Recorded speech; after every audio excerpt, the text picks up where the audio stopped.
Hi, thanks for joining me. I'm really excited about this project we have today. It's a really cool one based off of our artist, Leonardo da Vinci, and his Vitruvian Man.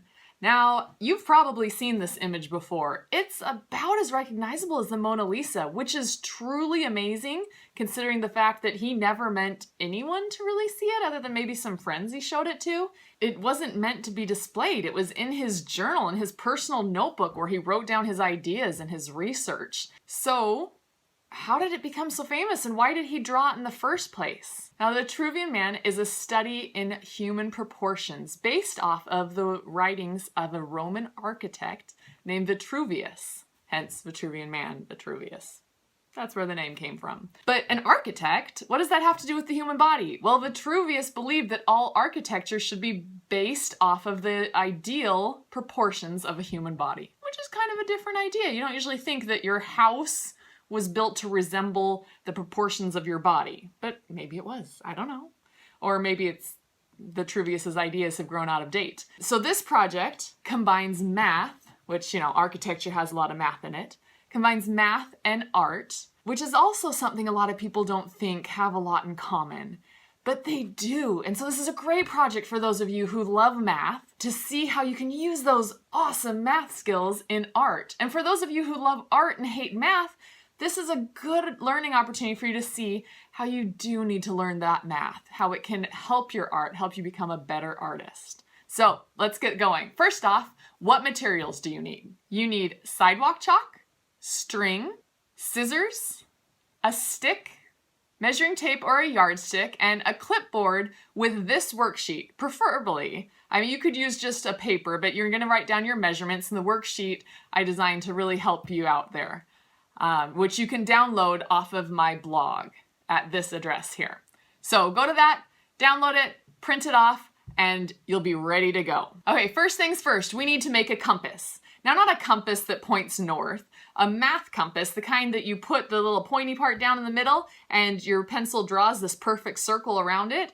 Now, hopefully your stick is not too pointy because that stick is gonna go right in the navel of your model. So try and get a stick that's not too pointy, all right?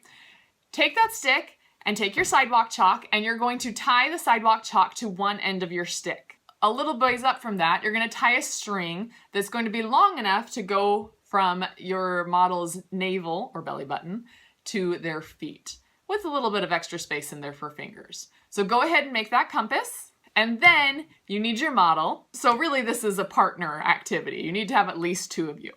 One of you to do the outlining and the drawing of this perfect circle, and one of you to be the model who lays flat on the ground and just chills.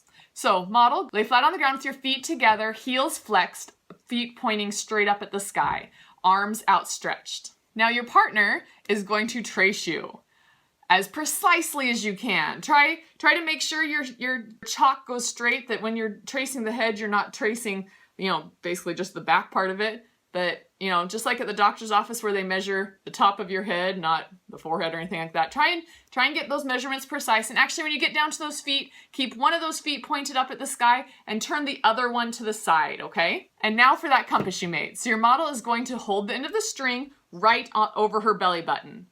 Make it so it's nice and tight. You then take that stick and stretch it to the bottom of her feet, his or her feet. Make sure that's tight, so if you need to pull the string in a little bit, do. Now use it as a compass and make a perfect circle going around the model that's laying down on the ground, starting at her heels to make sure you have the right distance and going all the way around. Now, Leonardo pointed out that we should be able to find both a circle and a square in the proportions of our body. So you've made the circle. Where does the square come from? Well, Leonardo said that the span of your outstretched arm should be the width of that square. So model, keep those arms straight out, and you need to now do a square that's that wide, but the top of the square is going to be the top of your model's head, and the bottom of the square is going to be the bottom of their heels. So as far wide width as your arms, height is head to heels. Go ahead and make that square now. Oh, and of course that'll be a lot more precise if you use a yardstick to make sure your lines are straight and everything like that. It'll look a lot prettier. And go ahead and finish your Vitruvian Man drawing by having your model now open their legs to be an upside down Y, and then open your arms to be a right side up Y, with your arms lining up about with just a little bit more on the top of your head. And those ends of your fingers, the bottoms of your feet should line up on that circle. And now go ahead and trace your model. Trace those arms and the legs that way. Is your model as ticklish as mine was? And then have your model stand up and connect any lines that weren't quite right, or fix anything that looks like, you know, like they have a tiny pin of a head or something like that. And now have fun with it. Decorate it. Give it an eyes, nose, mouth. Any other details, hair, anything like that you want to add to finish off your Vitruvian Man drawing, or Vitruvian boy, or Vitruvian girl, or child, or whatever you want to call it. So for you younger kids, that might be enough for you. And that was fun, and I hope you enjoyed that. Now, you older ones who are ready to measure and do some math problems, let's get going on that. First off, you need to know what those proportions are. Again, those are on the worksheet, but I'll read those off quickly, and you can look at the worksheet to see what I'm talking about. So first off, your height should be equal to your outstretched arms. The height of your head, or how tall your head is, should be 1/8 of your height. Your forearm, elbow to fingertips, should be 1/4 your height. Your foot, the length of your foot, should be 1/6 your height. Your shoulder span should be, again, 1/4 your height. And your hand, from bottom of palm to top of fingertips, should be 1/10 your height. Now, there's a whole bunch more, but those are the basic ones we're going to do. And the extras are on the worksheet, too, if you want to go beyond that. So you're going to go ahead and do those measurements, plug them into the equations, and see how close how close your model is to those ideal proportions that Vitruvius, the ancient Roman architect, wrote, that Leonardo picked up. The fun thing is that nobody is going to be exactly perfectly proportionate. Nobody's even symmetrical. If you look closely at faces, you can see that your two eyes aren't exactly mirror images of each other. One might be a little longer, one might open a little bit more. Same with your eyebrows. So no one is perfect. But if you want to really be able to draw people well, you need to know what that perfect should be, because it helps you know what makes your model different from John Doe or the old lady walking down the street. So those proportions are kind of a starting off point, and then when you go to draw, figure out what makes your model different.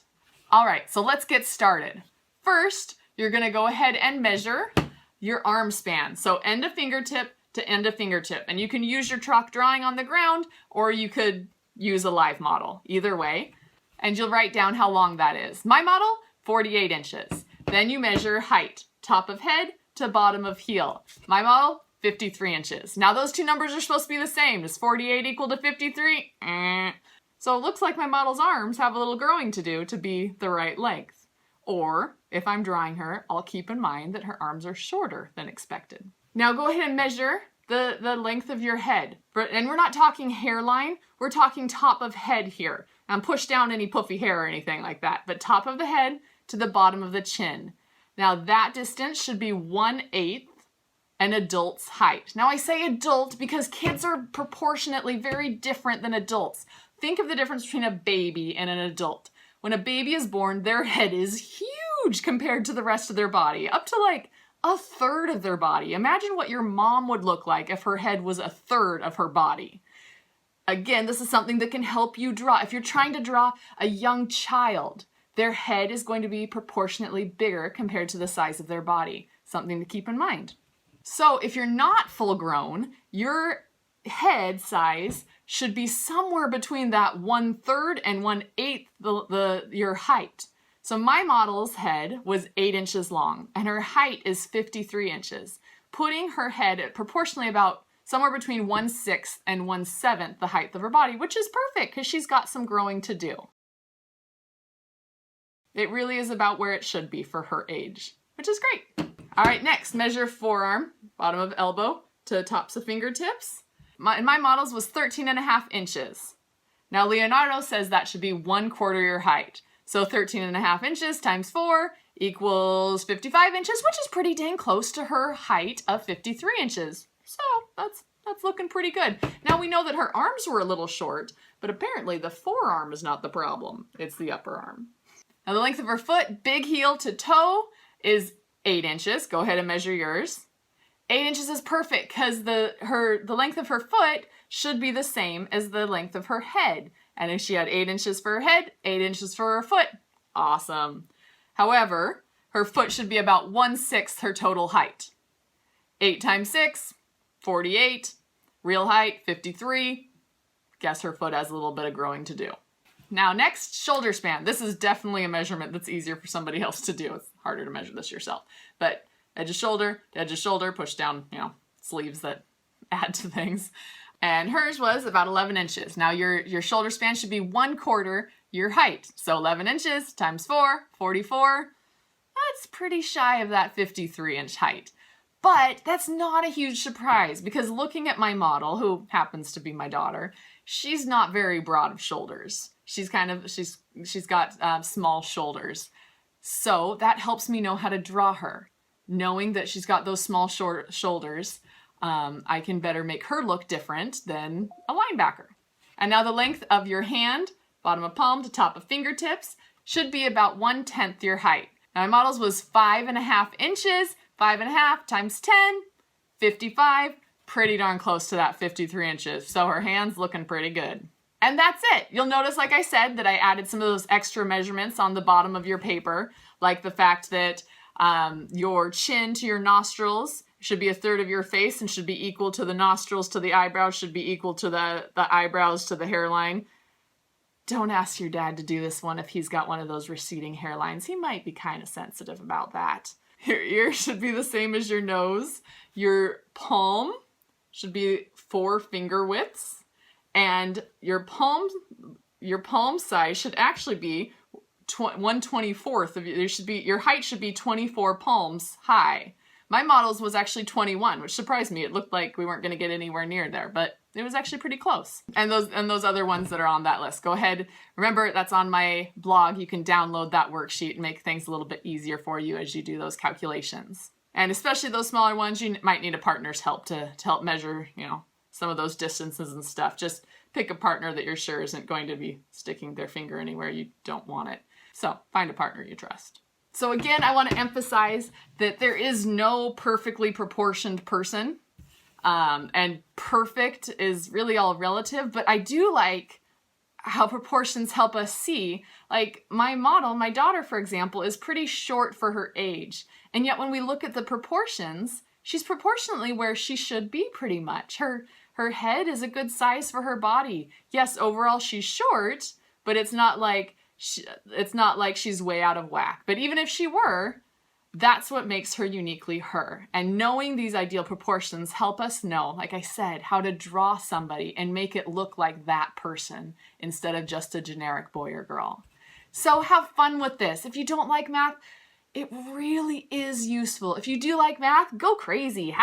Measure everybody. Do all those math problems you want to do. And if you don't like the math, remember, this is why drawing a person is so much harder than drawing a mountain or a tree or a pot or anything. Because if you mess up the proportions of a pot, it just looks like a long-handled pot or something. But if you mess up the proportions of somebody's head, they suddenly look like an alien or a really tall baby. So these are worth knowing. This is worth learning, and I hope you can have fun with it. So thank you for joining us, and thank you to my model for her willingness to help and lay out there on the ground. And as always, have fun and keep creating. Also, make sure and join us for our next project.